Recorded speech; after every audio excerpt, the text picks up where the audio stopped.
This is Outnumbered. We have all the news today. I'm Harris Faulkner. Here today, Melissa Francis, Fox News contributor Lisa Boothe, syndicated radio host and Fox News contributor Leslie Marshall. In the center seat, he's got such a big smile, Brad Blakeman, former deputy assistant to President George W. Bush. Leslie, that whole idea of being able to negotiate with one another for what you want and setting aside what you think you need. Right. Gee, did they do that during the Clinton impeachment? Yes, once there was an actual impeachment, but this is not. This is an inquiry, and there's a big difference, right? We haven't put it to a vote, and that's one of the reasons this is very political. Sorry, Brad, I disagree with you.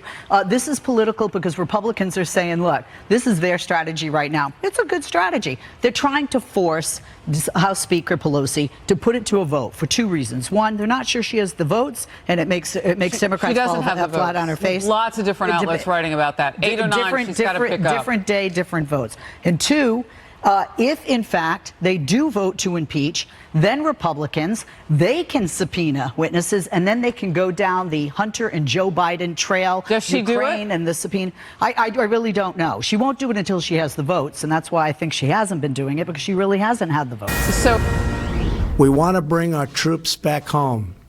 It's been many, many years. It's been decades in many cases. We want to bring our troops back home. And I got elected on that. Many people agree with it very strongly, and I understand both sides of it. I fully understand both sides of it. But I campaigned on the fact that I was going to bring our soldiers home and bring them home as rapidly as possible. So that's President Trump defending multiple times yesterday his decision to pull U.S. soldiers out of northern Syria amid a firestorm of criticism from his top Republican allies in Congress. They argue that the move could endanger Kurdish allies in the region and open the door for a possible ISIS resurgence. The president insisting we have not abandoned the Kurds, while vowing to obliterate the Turkish economy if the country does anything off limits. This amid questions over what the plan actually is, after a senior administration official told reporters yesterday that the U.S. is not removing troops from Syria, just instead relocating them to another part of the country after getting word of a Turkish offensive. Leslie? Oh, I could not disagree with you more. You know, the president said that he was elected promising many things, bringing troops home. He also promised to make America great again, MAGA on a hat. This does not. Well, now it's keep America great. This is not making America great again, or making America great at all. This plays into the hands of Moscow, Damascus, the Islamist State. We know that Turkey wanted a regime change. The regime change that Moscow and Iran want is a dictator who is going to just murder the Kurds, and quite frankly, the United States is handing the Kurds on a silver platter to what should be our enemies and was our enemies. They don't want to kill the But Kurds. don't you think that there's some massive piece of the puzzle that we're missing? I mean, it just seems like since almost no one except for Rand Paul thinks this is a good idea, you feel like there's some part of the story that we don't know. Like what was promised on both sides? And with Erdogan coming, that is a great opportunity for Lindsey Graham to say, what were you told? What were you told would happen as a result of this? Yeah, what are we getting? I don't know. We're getting nothing out of this. We were rolled. No, we're getting the region to stand up and police their own. We're getting our troops are not in harm's way. Why is it always the Americans who are taking a front role? As the Trump administration orders EU Ambassador Gordon Sondland not to appear at a closed-door interview with 3 Democrat-led House committees today, the White House is reportedly finalizing its strategy to counter Democrats' impeachment inquiry.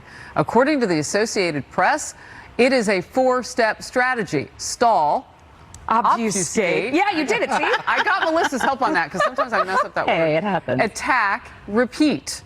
Part of that includes the president's anticipated letter to Speaker Pelosi, rejecting the inquiry unless a formal vote is held, and then moving to cease cooperation with Capitol Hill on key oversight matters relating to House Democrats' investigation. I'm just putting it out there. Let's do the words, and you know which word I'm going to give to you. Say it 5 times So fast. who wants to take stall? I'll take stall. Okay, go ahead. Nobody wants the second word. No. Leslie, you got it. You got it. They are stalling because, like I said earlier, it benefits them, because what they want is they they want the power to subpoena, but you know what's going to happen? Because right now, nobody seems to like to come when they are subpoenaed. Well, Democrats are either, because they have the power of being the majority in the House, the Democrats are going to say, nah, we don't like who your subpoena is going to. They're going to put the kibosh on that. Or if they let it through, the person who's subpoenaed, let's say former Vice President Joe Biden or his son Hunter, they're not going to come because this is going to go on. It's going to be endless. Let's get But real. the American people are speaking through the polls, and daily we are seeing whether it's 7%, 10%, or even 12% more in favor of impeachment. But let's get real. We are not apologizing for Daryl exercising his freedom of expression.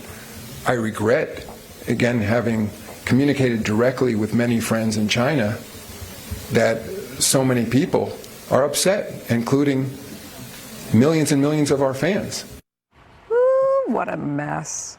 NBA Commissioner Adam Silver speaking out after China's state TV announced it was suspending broadcasts of NBA preseason games amid growing international firestorm over a tweet defending the Hong Kong protests. Basketball is huge in China, and losing sponsors there could cost the NBA hundreds of millions of dollars. The commissioner was defending Houston Rockets GM Daryl Morey for tweeting this on Friday: "Fight for freedom. Stand with Hong Kong." I guess in other cases, one little nuance that may or may not make a difference, but makes this a little bit different, is that so when people are mad at Apple for manufacturing phones in China, they're worried about the rights of Chinese workers being abused. Here, you're taking away basketball from the Chinese people. Well, it is the NBA, the National Basketball Association, not the Chinese Basketball Association. We're going to agree on this. Shame on the NBA. My mother always said, don't write anything down that you don't want the rest of the world to see. And now with the internet and Twitter, that is very true. Wow. If you're going to put that tweet out there, stand by it. Stand by your tweet. Don't be a wimp. Don't be spineless. Don't take it down. Say, look, I support you. I'm an American. I'm a patriot. I support freedom. I support democracy. And you know what? You know that China may come back and attack you and the entire NBA as a result and stop broadcasting your games. But you knew that when you put that tweet out there. So think before you tweet. Life was easier before Or don't be a coward. Wow. Wow, you guys agreed on something. Yeah. It's beautiful. I thought it was beautiful. What do you think, Paris? House Democrats are said to be weighing extraordinary measures to protect the identity of the Ukraine whistleblower if he or she agrees to testify. The Washington Post reporting Democrats aim to, quote, prevent President Trump's congressional allies from exposing the individual. The steps under consideration include having the whistleblower testify from a remote location and obscuring the individual's appearance and voice. So, Leslie, we have been talking about what Brad has mentioned, and that is that first Adam Schiff said the royal we did not talk to the whistleblower before he made his complaint. Now we know that someone did, and they may or may not have talked in detail. We don't know all about it. But that has mattered to the conversation because it just looks shady. Look, it's actually the right thing to do for them to go to the committee and for them to say, I have this information. What are my next steps, or what do I do? You know, you don't get, when you work for the government, Brad, you know, you worked for the government, you don't get a 101 whistleblower handbook. If I work for the State Department and I'm going to whistleblow, I'm going to go to the IG. I'm not going to be running to the president's enemies, Democrats on the Hill, and say, oh, by the way, I'm going to be a whistleblower. How do I do that? That's nonsense. Last time I checked, the House committee has Republicans on it as well. It's a bipartisan committee. They didn't go to Republicans. The reason that they need to be protected, and the SEC says, and that's a government body, that they can be protected. If the whistleblower, they should be protected because of the retaliation, especially in the divisive nature of our nation. If the whistleblower wasn't trying to hide anything, why did he or she not disclose the fact that this individual went to Congress prior to filling out the complaint? There's a section on the form to do so. This individual did not do that. Also, why was there an 18-day window between the time of the call and then also filling out the complaint as well? And the inspector general was the one that noted that the whistleblower had a political bias. We've now come to find that the whistleblower is a registered Democrat, and they went to Adam Schiff, who lied to the American public about having contact with the whistleblower before. So, yes, I think it's the whistleblower. The inspector general also said this was a credible individual. But I have heard, my understanding of it in talking to attorneys is is that the standard is incredibly low. Real low. It's very low about what is credible or not. Basically, just some nuts and bolts of it have to be correct. It doesn't mean the entirety of it has to be correct. And we've already found, because of what was released by President Trump, that a lot of the information on the whistleblower complaint is actually not true. So it's the whistleblower who has that the individual has put their actions under scrutiny for the way that they have handled this. Also, who leaked the whistleblower complaint? It could have been the whistleblower. We don't know. So of course there's questions. That's just reasonable to have questions. So you don't think based the on the flow of whistleblower should be information, protected? not in the way that this individual has behaved. No. Interesting. You've got a friend in me. You've got a friend in me. I love the music there. Well, daytime talk show host Ellen DeGeneres pushing back after criticism from the Twitter universe after she was spotted at a Dallas Cowboys football game sitting next to former President George W. Bush, as you see right there. Well, listen to what she had to say about that. I'm friends with George Bush. In fact, I'm friends with a lot of people who don't share the same beliefs that I have. We're all different, and I think that we've forgotten that that's okay, that we're all different. And but just because I don't agree with someone on everything doesn't mean that I'm not going to be friends with them. When I say be kind to one another, I don't mean only the people that think the same way that you do. I mean be kind to everyone.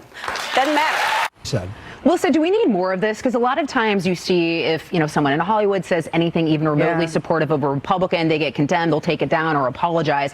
So should more people just make this simple stand that we should be kind to each other regardless of political ideology? I mean, unfortunately, it goes a little further than that. Charles Krauthammer said, if you're on the right and you disagree with the other side, that person is wrong. If you're on the left and you disagree, that person is evil. And I think I may have said that wrong, but you know what I'm trying to get to. This idea that what her audience was trying to tell her is you're friends with a horrible individual. And she's trying to say just because we don't agree doesn't mean that one of us is a bad person. We can all be friends. That's the part that I think we've lost. Well, and Leslie, to that point, to the song we were just listening to, do you have a friend in me? Yeah.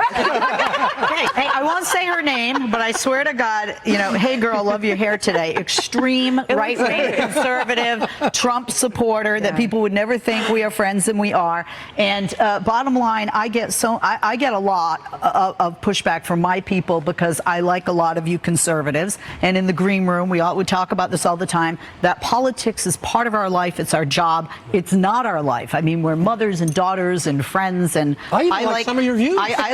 I like remodeling furniture. I like remodeling furniture and cooking and wine and travel. I don't just live for politics. But I think this is what's so bad about what's happened recently is before you could disagree and not talk about politics, and now if you're on the other side, people are like, I won't be friends with you anymore. I mean, I have friends who have said I will not be friends with you anymore. I don't even think they understand what my views are. They just assume things and then say that, and that's what's so sad about where we have gotten recently. And I hope that maybe Ellen can lead the way back where you can be friends and disagree. It's intellect. You're disagreeing How about many ideas. of us are married? My husband, I don't agree on everything. Right. Well, no.